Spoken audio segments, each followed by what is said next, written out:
জন্য করো, কারোর কিছু বলার না। আমার এখানে আজকে 50-60 জন লোক খানা পিনা করলো, ছাগল দিয়ে আসলাম, বিরিয়ানি করলাম। এই আমি খাইছি? আমার ম্যাডাম কই? আমি খাইছি, কিন্তু আমি খাবো, আমি খাওয়াই, আমি খাওয়াই, প্রাণ ভরে খাই। আমি হয়তো খাবো, কিন্তু ঠিক না। তোমরা কি জানো এই যে ধরো আমার ওখানে যান, তোমাদের খাওয়াই না, রেগুলারই খাওয়াই, পরোটা খাওয়াই, হাঁসের গোশ খাওয়াই। তোমরা হয়তো জানো না যে আমি খাই, কখনো কখনো খাই তোমাদের সাথে বসে, কিন্তু সবসময় খাই না। তোমরা যে আমার চোখের সামনে বসে আমার ছেলেরা খাচ্ছে, আমার স্টুডেন্টসরা, আমার খুব ভালো লাগে, মনটা ভরে যায়।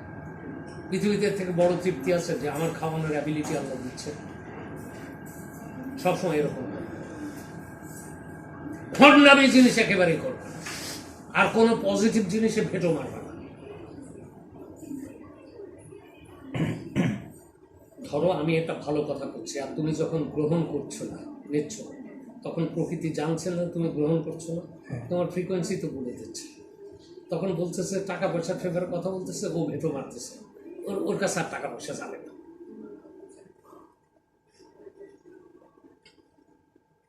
আর একটা জিনিস জেনে রাখো,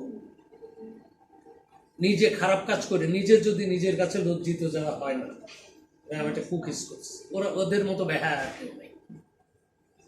তুমি যদি কুকর্ম করো তাহলে নিজে নিজের কাছে লজ্জিত হবে আগে।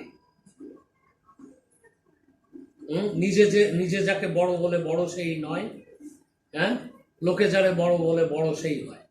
ওই ফিলোসফি চেঞ্জ। এখন নিজের কাছে যে নিজে বড় হতে পারে না, সে মানুষের কাছে কোনোদিন বড় হবে না। কাউয়া কাদের তো সবাই বড় লোকই বলে, ও কি নিজের কাছে নিজে বড় লোক?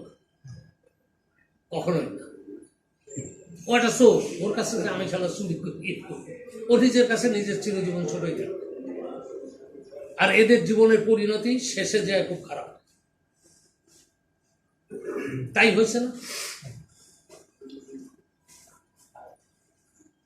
কোটি কোটি, শত কোটি, হাজার কোটি টাকা নিয়ে ডিল করছিস, আর এখন চলা চোরের মতো পালা বেড়াচ্ছিস তুই নিজের।